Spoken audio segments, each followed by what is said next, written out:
Imagine a predator so rare that every single individual counts, and a single outbreak of disease could wipe out an entire population in weeks. High in the Ethiopian highlands, where the air grows thin and the landscape opens into sweeping Afro-alpine meadows, lives a hunter painted in russet and white. The Ethiopian wolf is a ghost in the morning mist, slender, elegant, and impossibly rare. With fewer than 500 adults left on Earth, it holds the grim title of the most endangered carnivore in Africa. But its greatest threat isn't poaching or habitat loss. It's a virus, one you probably know by name, rabies. And when rabies enters a wolf pack, it doesn't just infect. It erases. For decades, conservationists have known that disease could be the wolf's final undoing. But what they discovered was even more alarming. Rabies doesn't just happen to these wolves. It's invited in by the very animals that share their home. To understand how rabies became such a perfect predator of the Ethiopian wolf, you have to first understand the wolf's world. These highlands are islands in the sky, isolated ecosystems known as the roof of Africa. Here, the wolves specialize in hunting giant mole rats and other rodents that thrive in the grasslands. They live in tight family packs with complex social structures and territories passed down through generations. They are, in many ways, perfectly adapted, but their specialization is also their weakness, because living alongside them, sometimes peacefully, sometimes not, are the domestic dogs of local pastoralists. Dogs that guard livestock, dogs that roam freely, dogs that are almost never vaccinated, and when rabies flares up in the dog population, it doesn't stay there. It spills over. The first documented major rabies outbreak hit the wolves in the early 1990s. In the Bale Mountains, one of their last strongholds, a single outbreak killed over 70% of the wolves in certain packs. Researchers would find them disoriented, aggressive, or paralyzed, classic signs of rabies. Within days, social bonds broke down. Packs collapsed. And just like that, decades of conservation progress were undone in a matter of weeks. What makes rabies so devastating to the Ethiopian wolf isn't just its lethality, it's the way it exploits their social nature. Wolves groom each other. They share food, they nuzzle and play, and every one of those tender interactions becomes a highway for the virus. An infected wolf can pass rabies to its entire family before it even shows symptoms. By the time the first wolf is found dead, it's often too late. So what do you do when the enemy is invisible, highly contagious, and uses affection as a weapon? You don't fight it with force.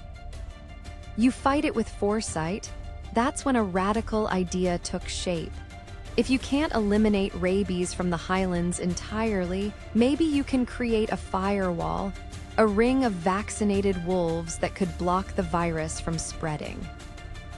The plan was called oral vaccination, and it had never been tried at this scale for a wild canid. Here's how it worked. Teams of scientists and local rangers would hike into the mountains, often for days, to locate wolf packs. Using careful observation, they'd learn their routines, where they rested, where they hunted. Then they'd place baits, chunks of meat injected with an oral rabies vaccine. The idea was simple. If the wolves ate the bait, they'd become immune. No needles, no capture, just a meal that could save their lives, but getting wild wolves to eat the bait wasn't easy. At first, many were suspicious. Some ignored it, others carried it away. The team had to experiment, adjusting the scent, the texture, even the placement. They learned to put baits along territorial boundaries, where wolves were more likely to find and consume them without competition. Slowly, it began to work. In monitored packs, vaccination rates climbed. And when the next rabies outbreak hit nearby, something remarkable happened. The vaccinated packs didn't just survive, they stopped the virus in its tracks. The firewall held but vaccinating wolves was only half the battle.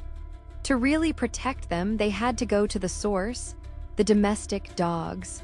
So conservationists began working with local communities, offering free rabies vaccinations for their dogs. At first, there was hesitation, but over time, trust grew. Families began bringing their dogs forward not just to protect the wolves, but to protect their own children and livestock from rabies too. This two-pronged approach, vaccinating wolves and dogs, became one of the most innovative conservation strategies in the world. It recognized that you can't save a species by focusing on the species alone.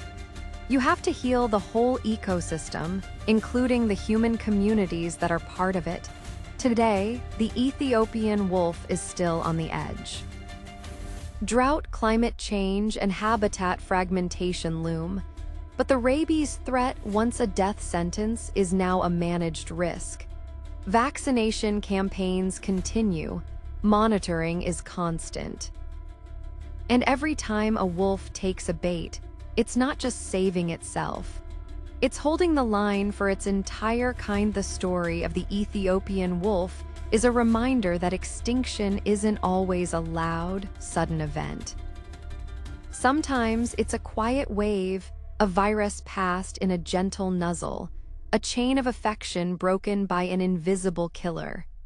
But it's also a story of how science, community, and relentless care can build a shield, not of steel, but of immunity and understanding. Which other rare species do you think is fighting a hidden battle against disease? Share your thoughts below. Your suggestion could become our next story.